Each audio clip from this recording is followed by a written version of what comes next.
Good morning guys, nandito naman tayo nagpapahinga sa umagang ito dahil tapos ng ating paghanap buhay na pandesal.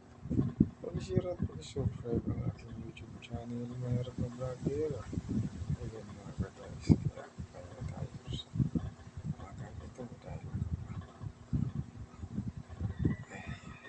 ako ngayon.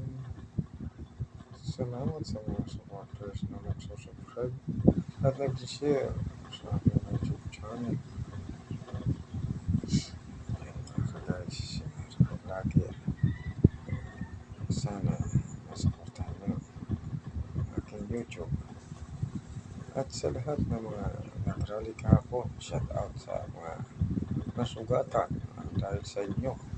Kung hindi kayo naggawang karahasan sa mga pulis, hindi naman kayo maano dahil kayo lumalaban at alam naman natin pinaglalaban nyo ang mga karapatan nyo, pero talaga sa gobyerno wala na tayong laban dahil ang pinaglalaban natin yung mga kurakot, mga korupsyon, yan lang talaga.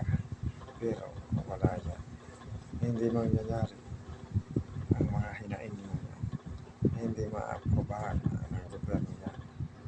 Ang mga nakaupo, ayun ang nagyayaman. Ang mga mahihirap, lalong mga naghihirap. Ang mga mayaman, lalo yung mayaman. Ganon ang sitwasyon sa Pilipinas. Dito ay ang angkin ng mga kabanang bayan na angkin. Ganon sila. Hindi sila makatulong. Sila pa ay makaperwisyo. Shout out sa mga perwisyong mga politiko. Sana mabigyan kayo ng hustisya na makulong sa ginawa nyo ng pangungurakot sa kabanang bayan.